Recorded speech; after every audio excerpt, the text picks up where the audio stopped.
মসজিদ স্থাপত্যের বৈশ্বিক বিবর্তনের ধারা নিয়ে ধারাবাহিক প্রামাণ্যচিত্র মসজিদের বিশ্ব স্থাপত্য ধারা।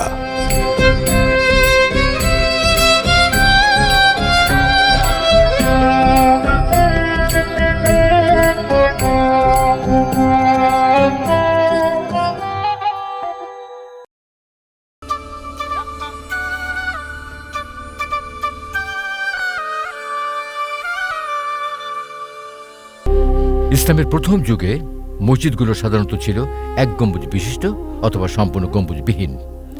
সপ্তম থেকে নবম শতাব্দী পর্যন্ত উমাইয়া ও আব্বাসীয় আমলে ধীরে ধীরে গম্বুজের ব্যবহার শুরু হয়।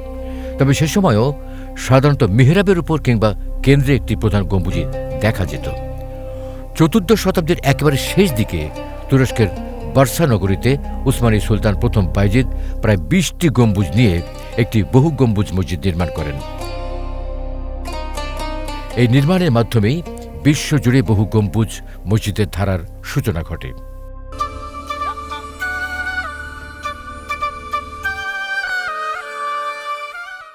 এর অন্যতম উৎকৃষ্ট উদাহরণ বাংলাদেশের ৬০ গম্বুজ মসজিদ, যার প্রকৃত গম্বুজ সংখ্যা ৮১টি। বার্সার এই মসজিদ নির্মাণের প্রায় অর্ধশতক পর তুর্কি বংশোদ্ভূত সেনানায়ক, শাসক ও নগর পরিকল্পনাবিদ খান জাহান আলী বাংলায় স্থাপত্য ধারার বিস্তার ঘটান। তবে খান জাহান আলীর আগেই বাংলার মসজিদ নির্মাণ শুরু হয়েছিল। প্রাথমিকভাবে স্থানীয় মন্দির স্থাপত্যের আদল ভেঙে নতুন ইসলামী কাঠামো গড়ে তোলা হয়।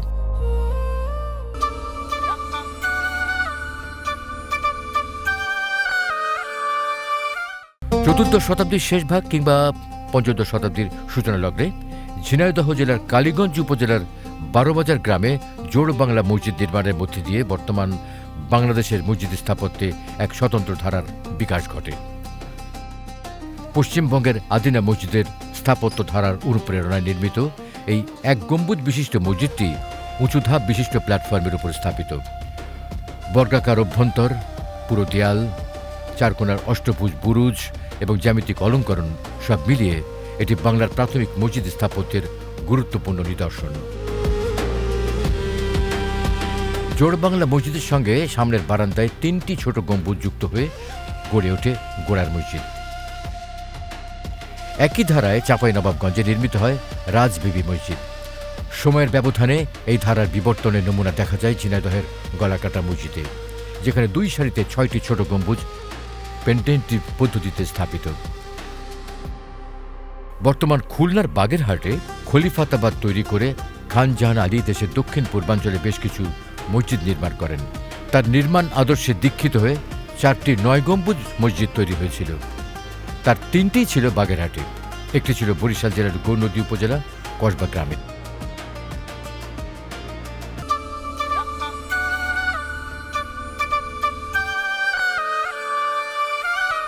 তুর্কি বংশোদ্ভূত শাসক খান জাহান আলী দিল্লির তুগলকি ঘরানার স্থাপত্য রীতি অনুসরণ করে নিজেই ৬০ গম্বুজ মসজিদের নকশা প্রণয়ন ও নির্মাণ কাজ তদারকি করেন।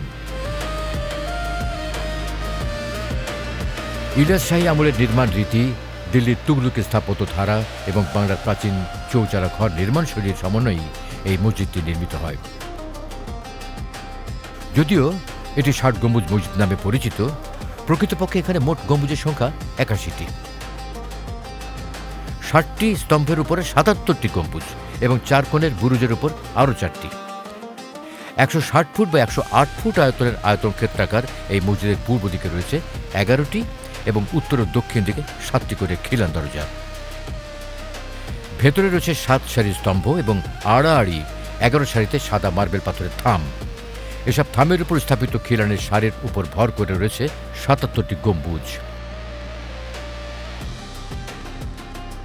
মসজিদের ভেতরে প্রায় ৬০০ বছরের পুরনো কাঠের কারুকাজ খচিত একটি মেহরাব এখনও বিদ্যমান।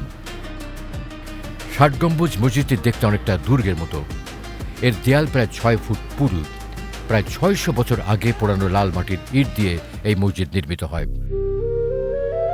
১৪৪৯ সালে নির্মাণ কাজ শুরু হয়ে শেষ হয় ১৪৫৬ সালে।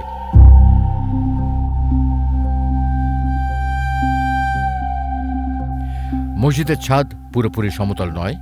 তুর্কি স্থাপত্য শৈলীর সঙ্গে বাংলার ঐতিহ্যবাহী ঢালু ছাদের অবকাঠামোগত প্রয়োগ এখানে লক্ষ্য করা যায়। ফলে এর সামগ্রিক রূপ অনেকটা দোতলা ঘরের মতো। আবার মাঝের গম্বুজগুলোতে চারতলা ছাদের আকারও দেখা যায়।